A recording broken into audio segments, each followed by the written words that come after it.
It's Arlene again.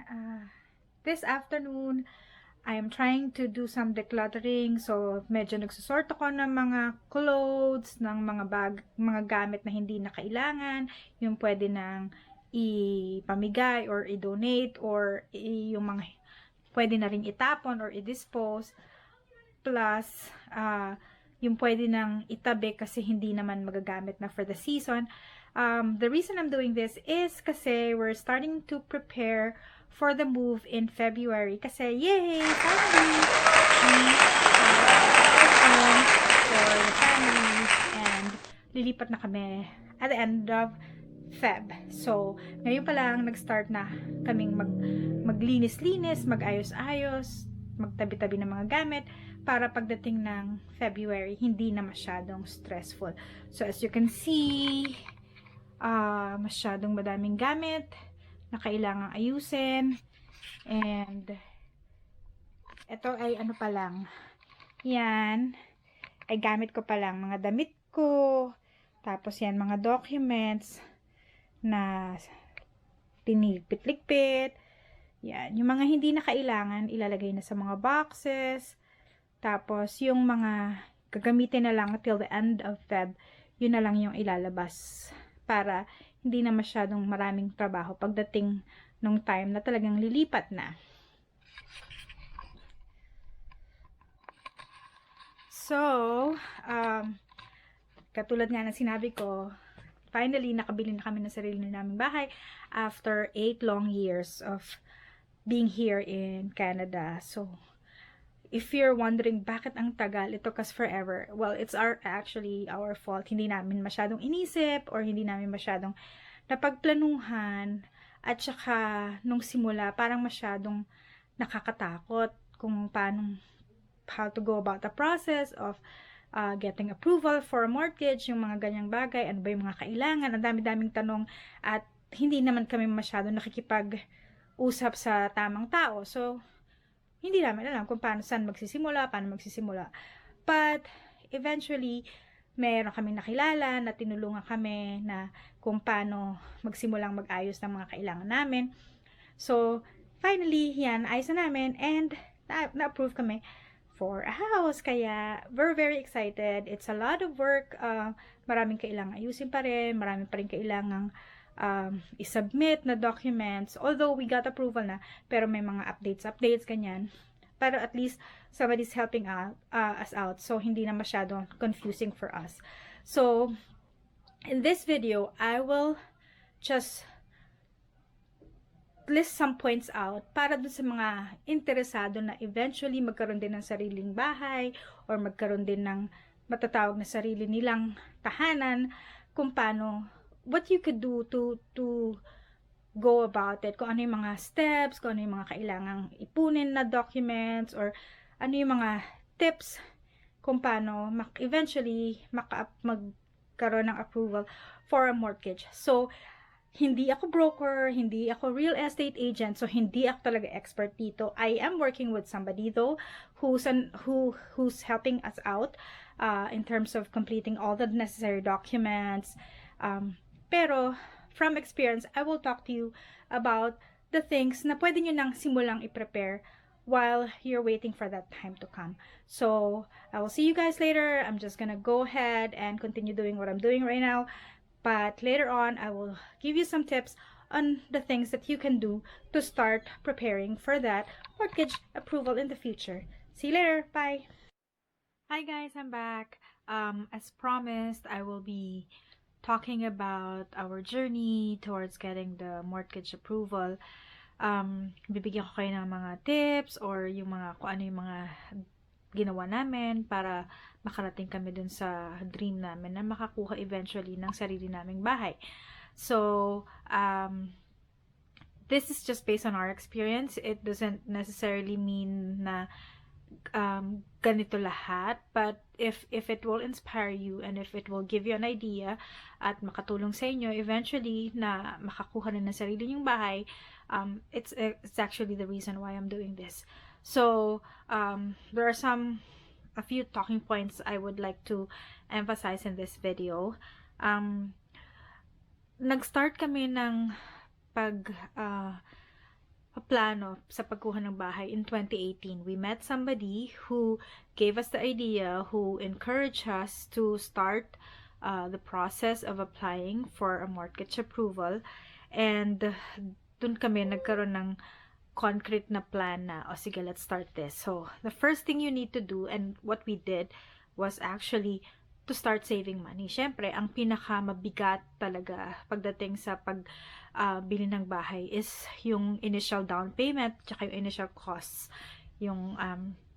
So, in order to do that, kailangan may savings ka. So, we started saving money.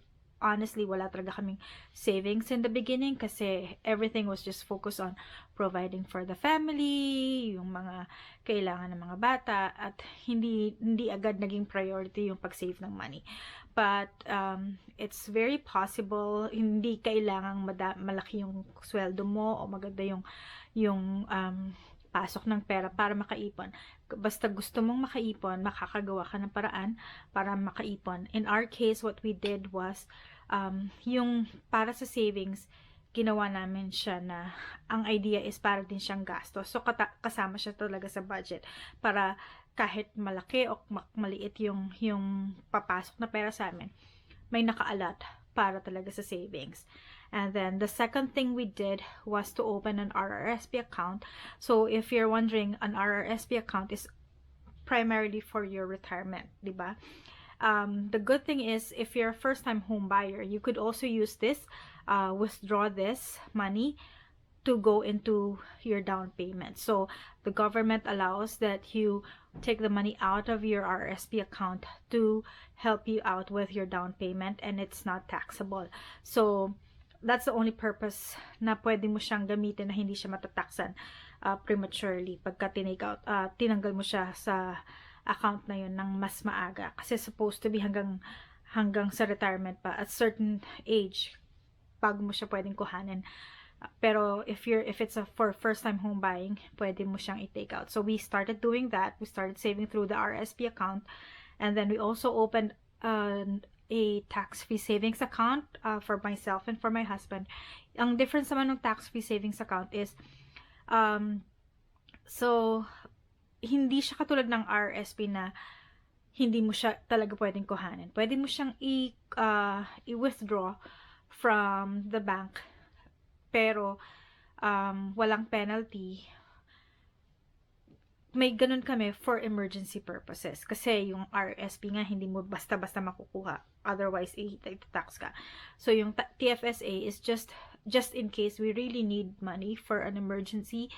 Yun, pwede namin mas madali siyang kuhanin or i-withdraw from the bank. So, any extra money that we have, we put it into a savings account or yung TFSA, tsaka yung RSP. So, that's how we started saving. So, parehas kami ng asawa ko. May sarili siyang RSP and TFSA, ako din, may ganun.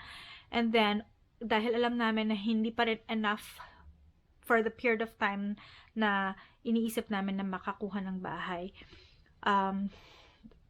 our agent advised that we apply for an RRSP loan. So, there is such a thing na pwede ka mag-loan sa bank ng certain amount of money that goes into your RRSP.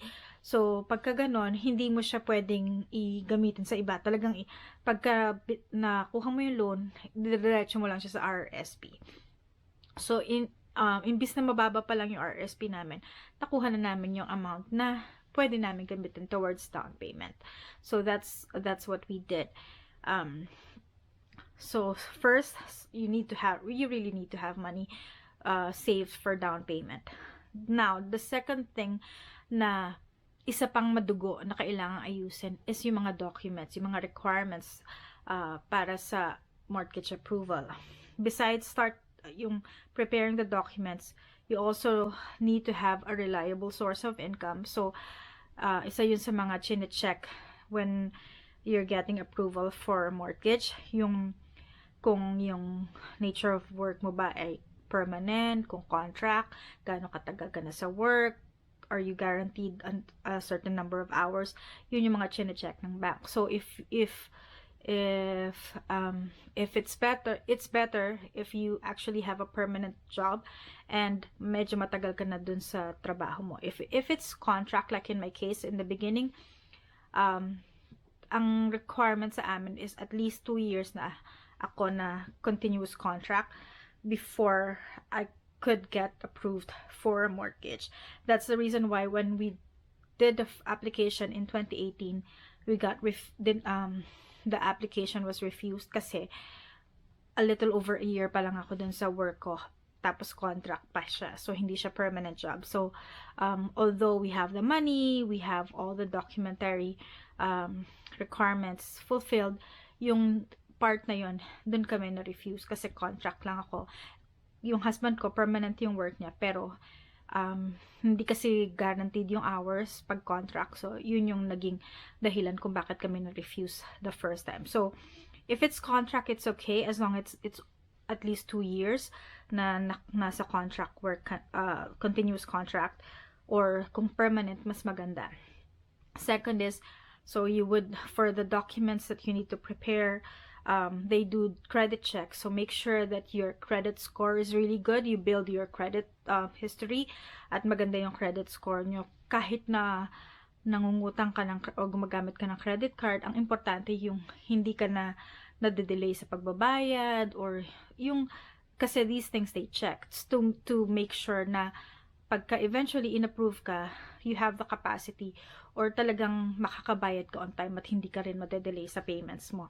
So, yun yung titignan. So, dapat maganda yung, at least 6 months before your application, maganda yung credit score mo. Another thing is, so, sa employment naman, they require yung certificate of employment or your record of employment mo from your employer, stating kung magkano yung rate mo, kung gaano ka nakatagal doon, kung ano yung guaranteed number of hours. So, yun yung mga kailangan laman ng certificate of employment. And then, at least a month of pay stub, recent pay stub. So, a month or 2. Mas maganda kung mas matagal to prove na meron kang currently employed ka talaga and how much you're earning pretty much. So, and then another is copies of all your bank statements. So, kung meron kang checking account, savings account, RSP account, TFSA, lahat yon hihingan ng bank statement to prove kung ano yung, kung magkano yung pera mo sa bangko, or kung ano yung mga proof mo na meron kang pera sa bangko. And then, the other documents, supporting documents, if you have other properties, they would ask that to lahat ng activities sa account mo, or lahat ng pumapasok na pera or lumalabas na pera, ititignan kung saan ang galing, ganon. So, it all depends on kung ano yung activity nung bank account. Kung meron pang additional documents na i-require. And then, yung notice of assessment sa tax year ng application mo. So, kailangan wala kang utang sa CRA, or yung kung meron kang kids, yung child tax, yung benefit ng mga bata, hihingin din. So, notice of assessment or yung T4, recent T4, either of that. And then the child benefit notice also from CRA, hihingin din yun. And then other documents, but yun yung medyo mga routinely hinihingi. And then if there are other things, your agent, it's better if you find an agent to help you out, kasi unless of course you know the ropes and you, alam mo kung lahat na ng kailangan, you could do it on your own, but it's so much easier to work with an agent to help you out, to answer your questions, and also to give you options whether you could get pre-approved by a bank, or you could look into other lending agencies, or yung broker na pwedeng magpahiram sa'yo ng loan sa'yo ng pang-mortgage.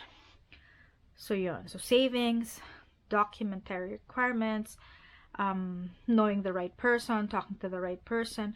Of course, you do your part and i-aaralin mo din, babasahin mo din, or titingnan mo din kung ano yung mga kailangan, yung mga pasikot-sikot, para kung may mga questions ka, madali lang i-discuss with your agent, or kung meron ka hindi masyadong naintindihan, you could look it up and then you find out for yourself.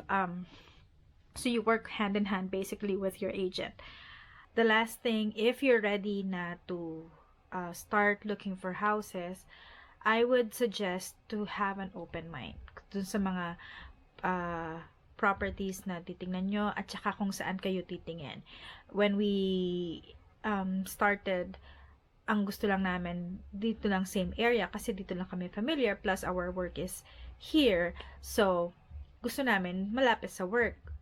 But then we realized na ang mahal ng mga properties in the area, so it's not really wise to insist na dito lang kami tumingin. So we ended up looking at other places close to work pa rin, possible pa rin i-commute or i-drive, pero mas affordable yung mga properties. So you could also consider looking at surrounding areas in the GTA na mas less pa rin yung cost ng property kesa sa Mississauga area or Toronto for sure, and Brampton, kasi talagang insane ang presyo dito sa areas dito. The other thing we found out when we started actually viewing houses, usually yung mga bahay na pinapa-view, ini-stage. So, talagang pinapaganda yung itsura para mas maging attractive dun sa mga nag-review ng houses, right? So, kunyari, pag pumunta ka sa isang for sale na bahay, tapos pagpasok mo, ang ganda ng dining, ang ganda ng living area, syempre, mapapawaw ka talaga at you would feel tempted na, this is what I want, this is what I like. But, if you think about it, hindi naman talaga yung value ng house, yung mabibili mo pagka nag-focus ka dun sa isang stage na property. Just think of what you need, as long as it's move-in ready and it has everything that you require from a house that you're looking for, okay na yun. It doesn't have to be perfect. It doesn't have to, when you move into your house, ikaw na yung magpapaganda ng bahay mo. You will make it your home. You will make it your own. So, hindi kailangang perfect agad-agad. Kasi nakakadagdag din yung sa presyo. Imbis na kung titingin ka ng isang property na hindi naman perfect yung itsura pagka-view mo, pero mas mura kumpara dun sa isang property na same size, ganun din naman, may backyard, lahat naman na kailangan mo nandun. Pero dahil naka-stage, mas mahal siya, mas mahal yung list price niya. Mas competitive yung market kasi siguradong mas madaming magbibid para dun sa property na yun. It's really not worth it in the end. That's it, guys. I hope you learned something from this video and I hope you enjoyed the video. Please don't forget to subscribe and like and share, and don't forget to hit the notification bell so you get notified of all my future videos. Please comment down below regarding your experiences as well. And if you have any questions, you could also do that and write it in the comments. And I'll see you guys soon. Have a great weekend. Bye!